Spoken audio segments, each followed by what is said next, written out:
brothers and sisters. It's Mike from We Are the Saints. I have another message here from the Lord.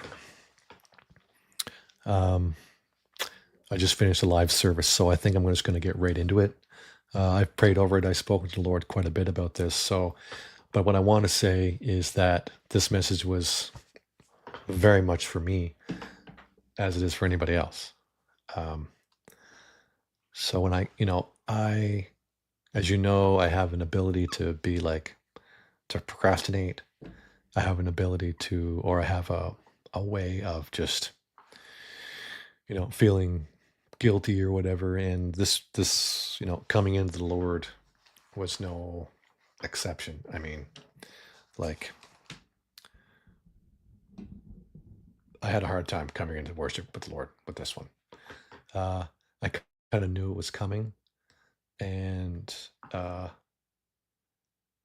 don't know. The Lord has shown me before that,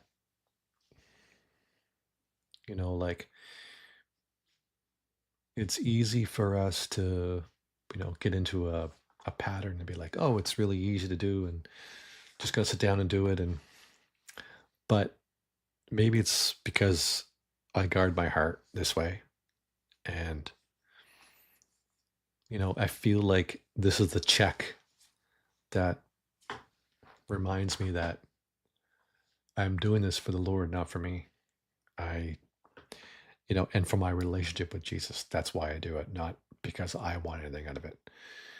I don't want any, I just want people to come to the Lord. That's all. That's all I care about. I just want people to know Jesus the way I know him. And how awesome and loving and caring and how much he wants to be with you and do things for you and help you. And a lot of people don't know that. And so that's my sole motivation. So I had a really hard time coming into this one. And that's basically how it started. So I basically asked the Lord when I came into prayer with him, and I asked him if he had something he wanted to say. And he's like, yeah, I do. And so I said to him, Lord, I have so many questions, but I feel unworthy to ask them or receive whatever words or messages that you have for your sheep. And he said, I know what you're up against, Mike. And my mercy knows no bounds. And that is why I wait for you every time. And I said, yes, Lord, I know that you do. I said, but you shouldn't have to. You shouldn't have to wait for even a minute. He says, this is true. He says, but nonetheless, I let you have your free will. And so when you're ready, then I come. So I said, so this, Lord, is still like a cause for my guilt that I feel, and shame that I delay coming to you. I know you want to talk and get the messages out to your people. I know that, I know you do. And he said, for now, this is the way it will be, but in the future, you will come to me much more often. You are my little dove. My son, I delight in our time, and I wait for it. And I know that when you do, I have your full attention, and that means so much to me. Which is hard for me to hear, right? So I said, I'm trying to put into practice all the things that you keep showing me and teaching me for me and your flock. And he said, my beloved, I see your heart, and I'm glad to see your improvement. We have a way to go, but Rome wasn't built in a day. And I want my flock to see your vulnerabilities too. You are my anointed, like David. You are not perfect. I picked you up from the field, and I am leading you and all my children through these messages. I'm bringing you all to holiness, my brides. I'm talking to each of you through these teachings and turning you into my bride. So I said, so I just sort of was thinking about this as he was talking. It's like, maybe it's been bothering me for a while. I don't really know. But I said, Lord, as a man, I have a hard time understanding you as like a husband, like in the marriage, as the bride. Um, I said, can you help me see this a bit more clearly? I said, I can see how women would understand this way better since you are a man. But I'm kind of hung up on this. I don't really see this. I'm having a hard time with this. And the Lord came back and he says, you're not alone in this. He says, let me try to point you or paint you a different picture. He says, imagine yourself being together with the Holy Spirit as a female. Imagine the Holy Spirit as your wife, but now that you are married to us, now you've inherited a father-in-law. He says, so try and see it as like you marry into me, and that you see me as your father-in-law, as a father-in-law relationship.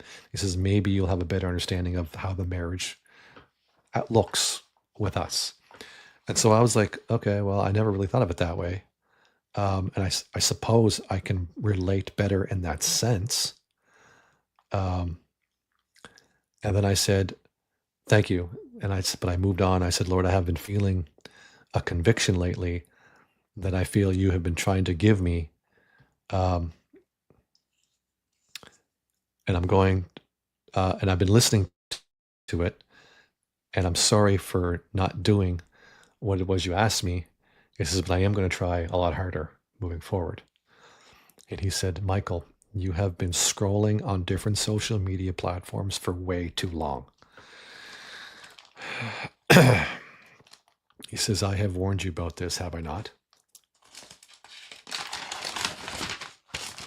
And I said, yeah, Lord, you have. A lot, actually. And he said, how did you receive it? And I said, I ignored it. I didn't think that it was really necessary. And I know I was wrong by that. And he asked me, he said, he said to me, he says, why did you ignore it? He says, so at this point, when he said, why did you ignore it? He said, just go ahead and tell them why you ignore these things. So I'm just going to be honest and put it out there and just say it's because I can have selective hearing. I can be like, I can hear the Lord, and I would be no problem doing what he wants me to do. Then I can hear him and be like, I'm not really sure I heard him. Maybe that was from the enemy. Maybe. I should maybe look into this a bit further and ask the Lord if this really was him or not. And I know full well he knows it. And so, I don't know. It's just, and maybe you feel the same way. Maybe there's sometimes, the Lord speaking to you, you're just like, not now. I can't do that right now.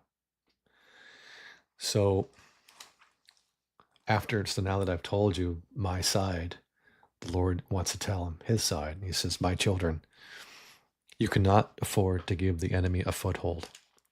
He is not for you. Everything he does will destroy you. Don't listen to him. My sweet brides, many of you have fallen for the trap of sacrifice over obedience. And what do I mean by this? What I mean is, do you need that thing for your office, which is a gadget that everyone seems to have? And what about that widget for the living room for your family and friends to see how blessed you are? Do you really need these things? I get this a lot, actually. I'm just going to stop here for a second. Now that's something I have to deal with sometimes. I know I shouldn't. And then he continued. So he says, what about that new car, that phone? Are you helping the needy? Are you giving words of encouragement to a coworker? When was the last time you took a friend to lunch or invited them for supper because you care? I say these things not to shame you, but to encourage you. Is your hearing selective? That's what the Lord said, which I know what he was talking about. And I said, Lord, I know it's my hearing. My hearing's selective. Sometimes like a child, I just tune it out. He came back and says, I understand this very well, beloved. Or should I say, is it better to beg for forgiveness than to ask for permission? As soon as he said that, I was like, wow. Like, that's exactly what sometimes my attitude is like. It's like, I know he's going to forgive me, so I'm just going to go ahead and indulge anyway, and then I'll worry about it later, which is not the right attitude to have. It's not, and I know it. So I said, yeah, Lord, that's me. I'm guilty of this. He continued, he said, my precious doves, you are only hurting yourselves. This is a dangerous place to be. One foot in the world is way too far for my liking. If you feel that you may be doing something that you shouldn't, then don't. I want you in the safety under my wings, not in the open where the wolves will stalk you. You cannot afford to be out of my gaze for 1 minute. It's not a game, my love. So I said, I know, Lord, I know.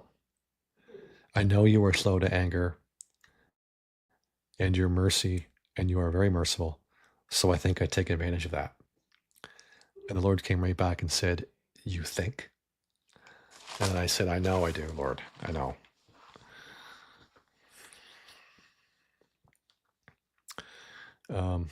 Sorry, let's see here. Yeah, I said, I know I do. And then he would say, how did you receive it? So, sorry, I'm trying to get my train of thought here.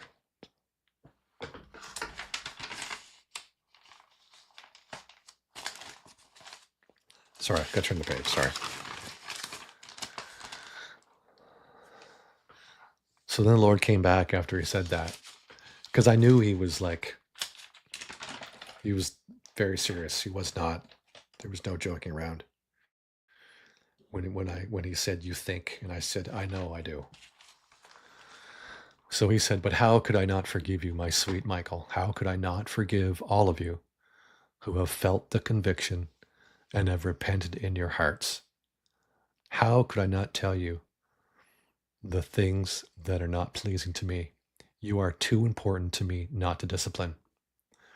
My sons and daughters, obey my voice so it may go well with you.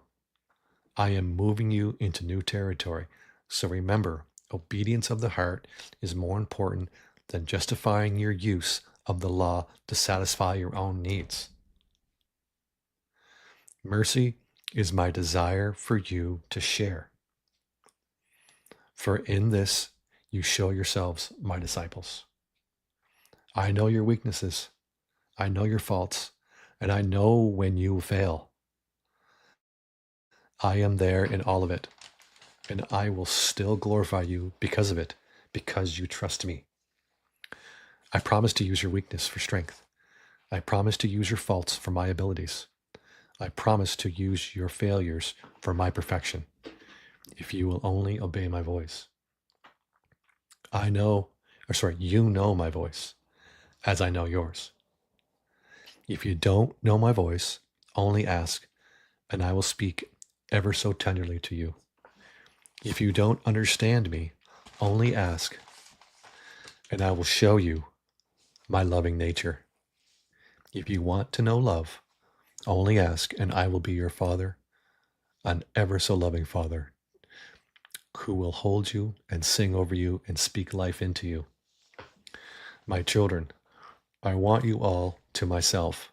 I want to hang out with you, to talk with you, and discuss your day. Oh, I can't wait to tell you how much I miss you when you get caught up in the day's events and you are too exhausted to meet me. Or perhaps you had a really bad day and you want to be alone. At this point, I don't say anything at all to you. I just stay close to you. I hold you and I make you feel better because I'm hurting with you. Can you see that, my precious ones? I want to encourage you to be obedient and not hear me selectively. So I remember, so at this point, the Lord was like, tell them the story. So it's not really a story. You've probably all heard it before, but it's a story about how to understand when to use God's mercy, his love, and be obedient to his spirit in certain circumstances. And basically the story is a story about a man in 1943 Nazi Germany, when Germany had declared all Jews must be put in concentration camps. And they were removing them all from the cities and their homes, and they were taking them to, we know what was going to happen to them. And there were people in Germany who understood that the German government, the Nazi government, were being very nefariously unkind to them, to the Jews. And there were German people who would hide them. They would hide them in their attic. They would hide them in secret places in their homes. And the story goes like this. You know, the German officers would go door to door, and they would tell the German citizens that if they were harboring any Jews or Hebrews, then they would be subject to jail or death. It was a very serious decree by the government back then. If they were caught, it wasn't just them, it was their whole family would be sent to prison or killed. And Germans still risked some of their lives to do that. But obedience to the government, when the government came knocking on their door, asking if they had any Jews in their house, obedience to the law, they should have said, yes, I do, and not lie. Because telling them that they didn't would have been a lie. But mercy said, you have to preserve life. You have to do these acts of mercy and compassion in the face of what you know is imminent evil. That's the kind of thinking the Lord wants people to, he wants you to remind yourself of these things. That, you know, one of the things the Lord wants us to do is to love one another and have mercy on each other and have compassion. But if you can't understand the difference between sacrifice and obedience, or mercy, then you've got a long way to go to being obedient to God's voice. You have a long way to go. And so that's kind of where obedience starts, is being able to discern situations and realize that your spirit is being moved to do something or not do something. But you have to understand that. And if you don't have a relationship with Jesus that you fostered with a firm foundation, it's really hard for you to be able to do that. So, but the Lord also understands this. So he understands that fostering a relationship with him gets you closer to him and makes you understand his voice to hear what you should or shouldn't be doing. So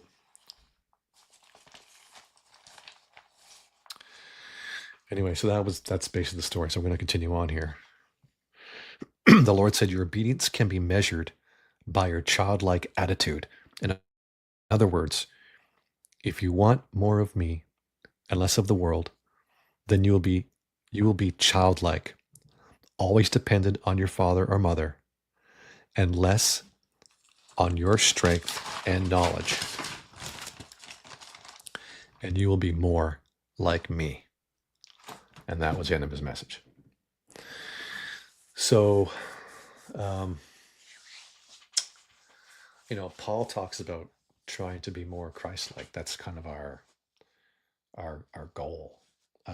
Knowing we can't possibly be exactly like Christ, but we can certainly demonstrate in our lives who Christ is to other people, to people who don't know Jesus. But if you can't be obedient to the movement of the Holy Spirit, you're seriously hindered. And that's why the Lord wanted to kind of cover this topic about, it's not just you're going to wake up one day and you're going to do everything the Lord tells you to do. No. It's not going to happen. You're going to have to build that relationship and understand. And we're still going to make mistakes, but you're going to make fewer and fewer and fewer mistakes as you go. So yeah. So that was the message. Thank you again for helping support the ministry. Again, if you feel like helping us out, you'll see it in the homepage. You'll see a way to contribute. But again, these messages will always be free. You'll always have access. Everybody will have access to them. You don't have to pay for that.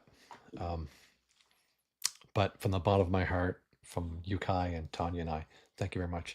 There's lots of people working in the background, and I want to thank them very much too. All of you, you know who you are, working on the different channels, working on the translation stuff, working in Bible studies, working in Christ for Coffee, working in the Prayer Warrior group. You know who you are. Thank you very much from the bottom of my heart. I appreciate it very much. And I hope to speak to all of you in the new year very soon. Hope we all get together.